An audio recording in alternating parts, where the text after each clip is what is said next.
This is Radio Nepal. I am Dila Prasai with the news, the headlines first. Both chambers of Federal Parliament continue discussion on government's policies and programs. Police investigation recommends to file case of crime against state and organised crime against those involved in fake Bhutanese refugees scam. Prime Minister Pushpa Kamal Dahal Prachanda stresses on timely completion of Medical Education Act for uplifting country's health sector.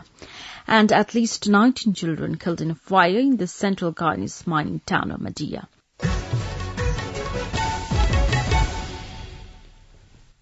Now the news in detail.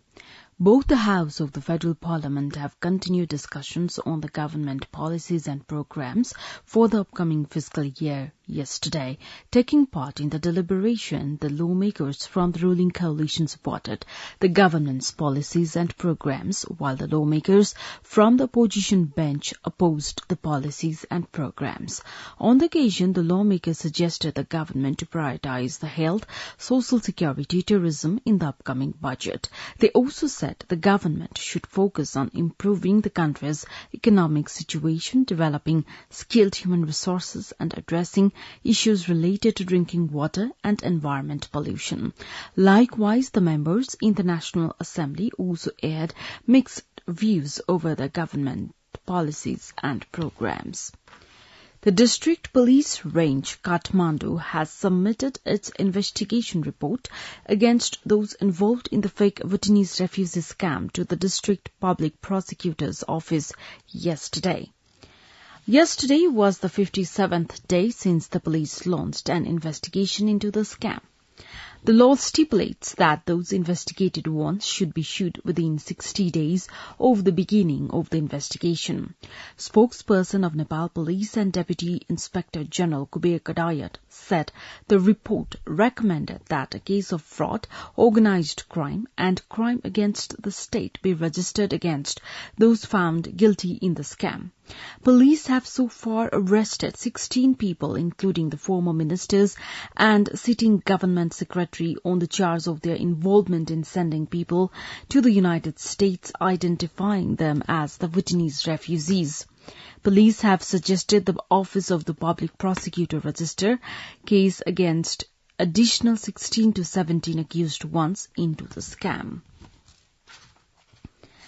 Prime Minister Pushpa Kamal Dahal Prachanda has said the government is committed to establishing the professional rights of entrepreneurs. During a meeting yesterday with a delegation led by President of Nepal Gold and Silver Dealers Association, Manik Ratna Sakya, he urged the entrepreneurs to carry out business in a professional manner. On the occasion, he clarified that the government was committed to resolving problems faced in course of operating a business in the country. Prime Minister Dahal said that the government would lend all kinds of support for the welfare of the entrepreneurs, adding the government would carry out activities in collaboration with the private sector. Prime Minister Pushpa Kamal Dahal Prachanda has said the demands of the Sukla Fata Wildlife Reserve in Kanchanpur should be addressed. During a meeting with a delegation of the reserve-affected people at Balwatar yesterday, Prime Minister Dahal assured the victims of the reserve that the land would be provided as compensation for the land acquired for the reserve. The Prime Minister also directed the officials to address their concerns. Likewise, during a meeting yesterday with a delegation led by President of Nepal Gold and Silver Dealers Association, Manik Ratna Sakya, the Prime Minister urged the entrepreneurs to carry out business in a professional manner. Prime Minister Pushpa Kamal Dahal Prachanda has said that it is necessary to give full shape to Medical Education Act. Addressing the 11th meeting of Medical Education Commission yesterday, Prime Minister Dahal stressed the need to reach to a new knowledge using different experiences and achievements gained in medical sector. Likewise, Prime Minister Dahal pointed out the need that the Act should be given full shape in such a way that it should be able to address all the problems seen in medical sector. Minister for Communications and Information Technology Rekha Sharma has directed the ministry's subordinate bodies to enhance their capital expenditure capacity. Addressing a meeting to review the third quarter progress report of the ministry organised at Singh Durbar yesterday, Minister Sharma asked officials to meet the set target. Likewise, the ministry secretary Krishna Bahadur Raut directed chiefs of different attending bodies to focus on increasing capital expenditure and revenue collection and clearing the arrears. Nepal Electricity Authority project promoter Tamakosi Hydropower Company and Employees Provident Fund have signed an investment agreement to construct the Tamakosi 5th hydropower project. At the presence of Minister for Energy, Water Resources and Irrigation Sakti Bashnet yesterday, the agreement was signed to invest 13.74 billion rupees for the project. Tamakosi 5th, a cascade project of Upper Tamakosi Hydropower Project, has a capacity of 99.8 megawatt. Its estimated cost is 21.14 billion rupees.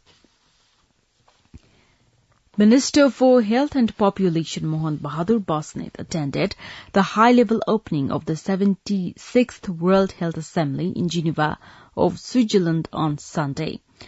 The Geneva-based permanent mission of Nepal said in a press release that Minister Basnet participated in the 4th edition of Walk the Talk Health for All Challenge. In the evening of 21 May, Minister Basnet attended the reception organised by Alain Berset, the president of the Swiss Confederation.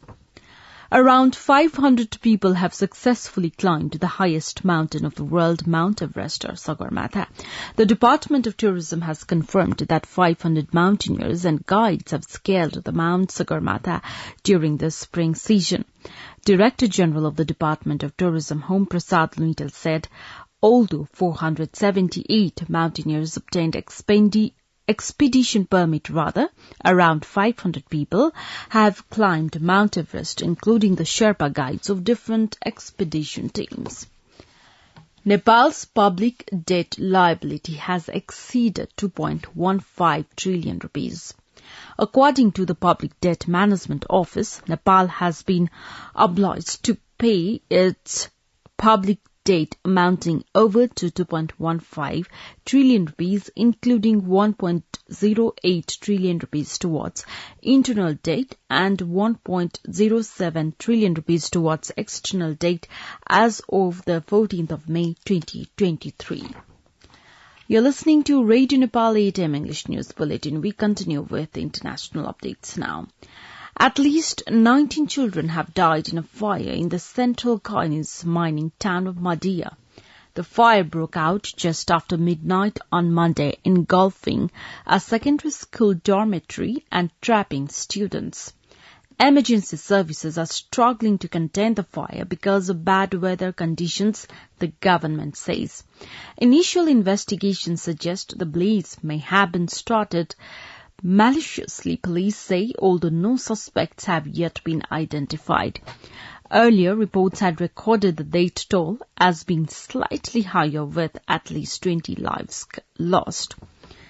An armed group has crossed from Ukraine into Russia's Belgorod region, and clashes there have injured a number of people, according to Russian authorities.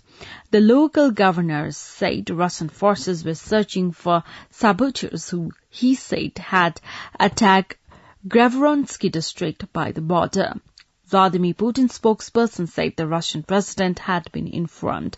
Ukraine denies responsibility and said Russian citizens from two paramilitary groups were behind the incursion.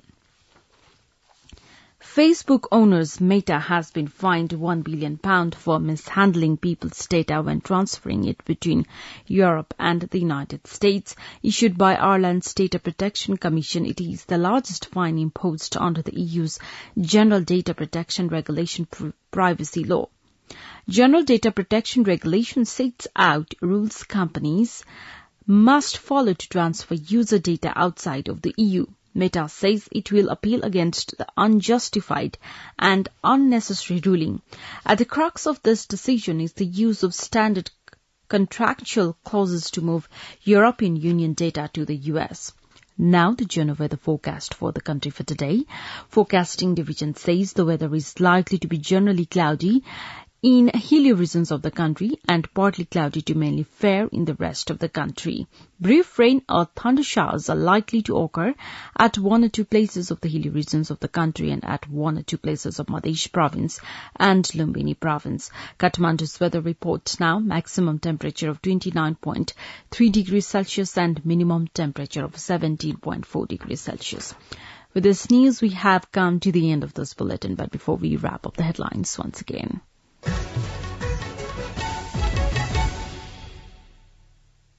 Both chambers of Federal Parliament continue discussion on government's policies and programs. Police investigation recommends to file case of crime against state and organised crime against those involved in fake Bhutanese refugee scam. Prime Minister Pushpa Kamal Dahal Prachanda stresses on timely completion of Medical Education Act for uplifting country's health sector. And at least 19 children killed in a fire in the central Garnis mining town of Madhya. Well, that's all that we have for this edition. Our next English news edition is at 2 in the afternoon. You can also listen to us online at our website www.radionepal.gov.np for more news and online programs. Stay tuned, stay safe, and have a good day.